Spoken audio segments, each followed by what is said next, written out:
Do you love seafood? I do.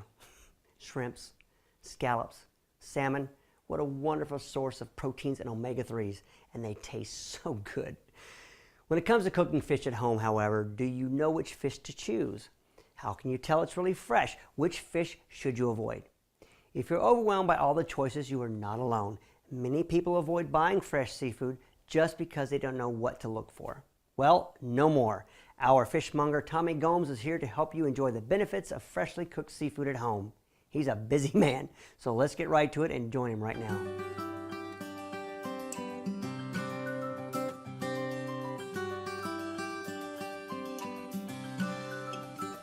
Hi, I'm your trusted fishmonger, and we're going to talk about seafood today. We're going to talk about how to choose seafood, what to look for, what not to look for, color, texture, taste, smell, eyes, the shininess of a fish. We're going to talk about country of origin.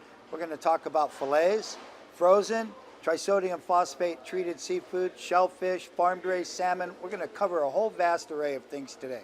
How to pick out fish for your family's dinner is as simple as picking up the package and looking at it. If it's a fresh product and a fresh fillet and it's wrapped on a styrofoam plate and wrapped in cellophane, you want to look for the juices and the slimes that's in it. You also want to check the date of pack, and you also want to look at the country of origin to see, because that carbon footprint plays a big part. Also, if it's what we call a refresh product or a defrosted product, you also want to ask if it has a trisodium phosphate in it, which is a preservative, which I'm not a fan of.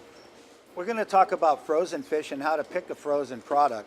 What you want to look for again is country of origin. You want to look and see how much of it is glazed, and glazed means they take the product, they harvest the fish, they take the product, they fillet it, they dip it in a trisodium phosphate base and glaze it with water, and then they blast freeze it so it coats the fish with a glaze. So you want to look at that. That also adds weight to it, and then when you defrost it, that glaze melts into the fish. So you need to be aware of that.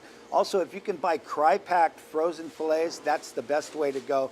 Try to stay away from the IQF, which is the individual quick frozen seafood that you find in most warehouse stores in 5-pound bags with a Ziploc top.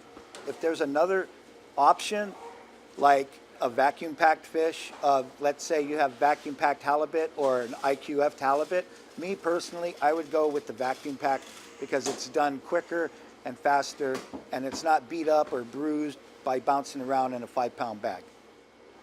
You know, when you're choosing fish, you also want to think about how you're going to prepare that fish. And if you're going to bake it, you're going to broil it, you're going to saute it, you're going to take a whole fish and crust it in salt bake in a glass pan. Whatever your preparation is, that needs to be factored into how fresh that fish is and what type of fish it is, because every fish is different.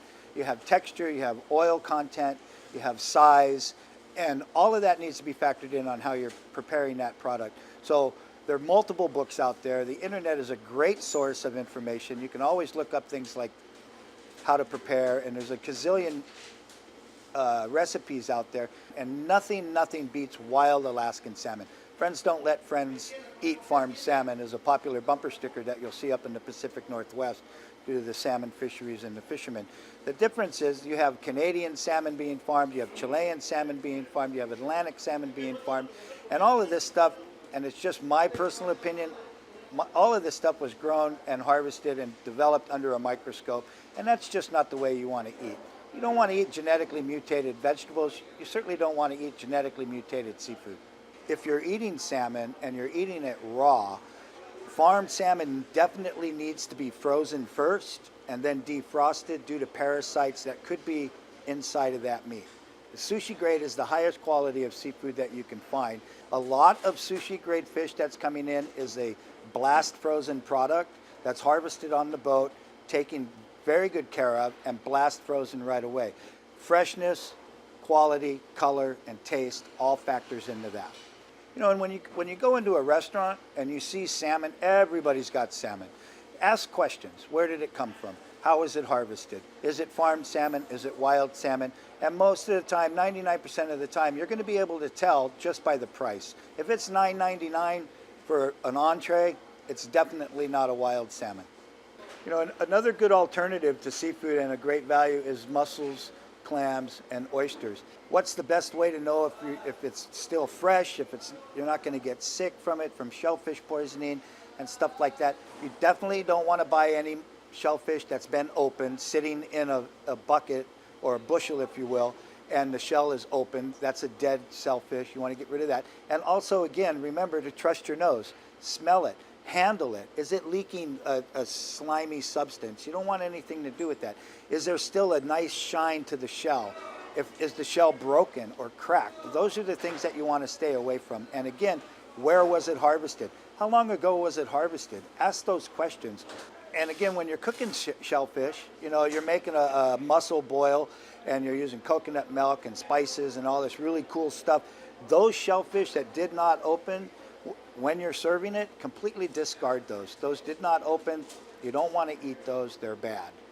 Shrimp is the #1 seafood in the world. One of the things that you want to look for, again, is country of origin. I am not a fan of the farmed shrimp. Again, read the label. Read the label, and when I say that, if there's a bunch of $20 words on there that you can't pronounce, you probably don't want to eat that stuff. People read the labels of what they're feeding their dogs and cats, but we don't read the labels of what we're putting into ourselves. And that's where it comes into education. The phosphates, all of these additives and all of that stuff, you want to stay away from. Try and buy, if you can, a 5-pound block of wild shrimp. Break that block down by defrosting it and repackage that shrimp and freeze it up into portion sizes. You know, when I talk about asking questions, it's just like buying a car or buying a big screen TV. You need to ask questions to educate yourself on if that's the best product for you. And if you're not getting answers that you feel are honest or trustworthy, then don't buy the product. In today's world, we are growing bigger and bigger, and our world is actually getting smaller and smaller. Food is very important, extremely important. It's so important that I touched base earlier that we read labels of what we're feeding our dogs and cats and our animals at home, yet we're not reading and educating what we're actually putting into our own bodies. Know your source. Know your fishmonger. Know your butcher. Go to farmers markets.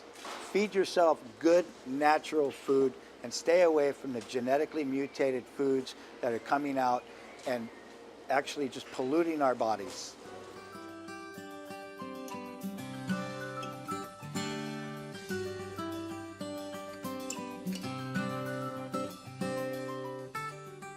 We're going to talk about California white sea bass. I'm going to cut a couple of little medallions here. I have our pan ready to go. Always have your pan nice and hot, a little bit of oil in there. We're going to take these little medallions.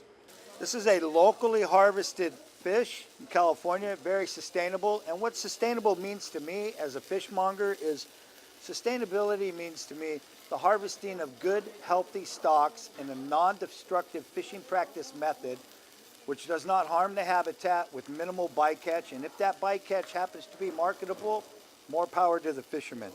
So we got this stuff going in the hot pan here. You can smell that cooking up. I'll go ahead and get a little knife here. I'm just going to flip it.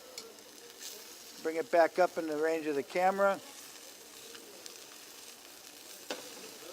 It's cooking right along. There we go.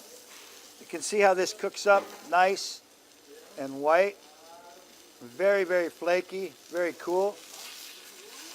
Let me shake it up a little bit. I'm going to add just a little bit of lemon pepper in there. A little bit of Italian seasoning. I like sea salt because it's fish. Sea kind of goes together. But what I don't like to do is I don't like to add a lot. So I'm just going to take a little pinch of it and just sprinkle it on there. And there we go. So there you have it. A little bit of California white sea bass. Very cool product. See if we can plate this up for you. I'm going to take a little bit of this pesto. Just going to slap it on there. We're going to flavor that up.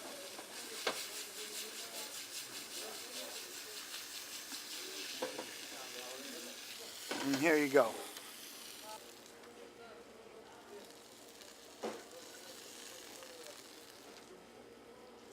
Nice and easy, simple dish. Only takes a couple of minutes. And there you have a beautiful snack for you and your family. Eat healthy, eat right, eat more fish.